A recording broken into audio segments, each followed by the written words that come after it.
नहमदुहु व नसल्ली अला रसूलिहिल करीम। आज का सूरज 14 दिसंबर 2025 उम्मत मुस्लिमा के लिए एक निहायत गमनाक खबर लेकर तुलू हुआ। वो हस्ती जिसने अपनी पूरी जिंदगी लोगों के दिलों को अल्लाह से जोड़ने में गुजार दी, जिसकी जबान से निकला हुआ हर लफ्ज इश्क इलाही की चिंगारी बनकर दिलों में उतर जाता था, आज वो अजीम हस्ती हमसे जुड़ा हो गई। जी हाँ, मैं बात कर रहा हूँ मुजद्दिद ज़माना आरिफ बिल्ला हजरत मौलाना पीर जुल्फिकार अहमद नक्शबंदी साहब की। आज की इस वीडियो में हम हजरत की 50 साला जिंदगी, उनकी दीनी खिदमत, उनके रूहानी सफर और उनके उस अजीम पैगम पर बात करेंगे जो रहती दुनिया तक याद रखा जाएगा। हजरत पीर जुल्फिकार अहमद की पैदाइश यकूम अप्रैल 1953 को हुई। आपका ताल्लुक पंजाब के इलाके झांग से था। आमतौर पर हम देखते हैं कि जो बड़े उलमा और मशाइख होते हैं उनका बैकग्राउंड शुरू से ही मदारिस का होता है, लेकिन हजरत जुल्फिकार अहमद की शाख्सियत इस हवाले से बिल्कुल मुनफरिद थी।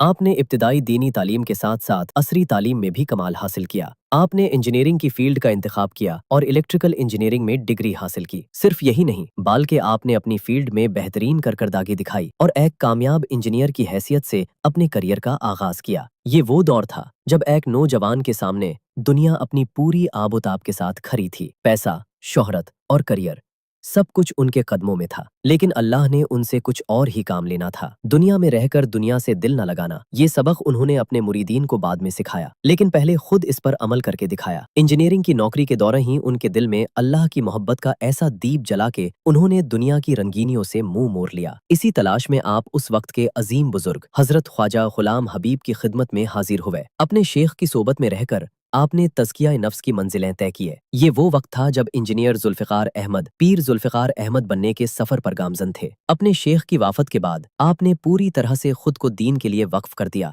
और सिलसिला नक्शबंदिया में लोगों की इस्लाह शुरू कर दी। इल्मी खिदमात और माहदुल फ़कीर। हजरत सिर्फ एक पीर ही नहीं थे बल्कि एक अजीम आलिम दीन भी थे। आपने झांग में माहदुल फ़कीर के नाम से एक अजीम इदरा कायम किया, जहां आज हजारों तुलाबा कुरान और सुन्नत की तालीम हासिल कर रहे हैं। हजरत का तर्ज बयान इतना असर अंगाइज था कि नौजवानों का एक बड़ा तबका जो दीन से दूर हो चुका था वो हजरत की बदौलत वापस मस्जिदों में आया। आपने तसव्वुफ को बिद्दत और खुराफात से पाक करके कुरान और सुन्नत के ऐन मुताबिक पेश किया। आपने समझाया कि तसव्वुफ कोई अलग चीज नहीं बल्कि दीन की रूह और एहसान का नाम है। आलमी असरात और सफर हिंद। हजरत का फायज सिर्फ पाकिस्तान तक महदूद नहीं था बल्कि पूरी दुनिया में फैला हुआ था। आपने दुनिया के तकरीबन हर बड़े मुल्क का सफर किया। अमेरिका, यूरोप, अफ्रीका और आशिया के मुख्तलिफ ममालिक में आपके असफार हुए। खास तौर पर 2011 में हजरत ने इंडिया, भारत का एक यादगार सफर किया। वहाँ हैदराबाद देक्कन में ईदगाह बिलाली, मनसब टैंक और चंचलगुड़ा जूनियर कॉलेज में आपके बड़े इज्तिमात मुनक्किद हुए।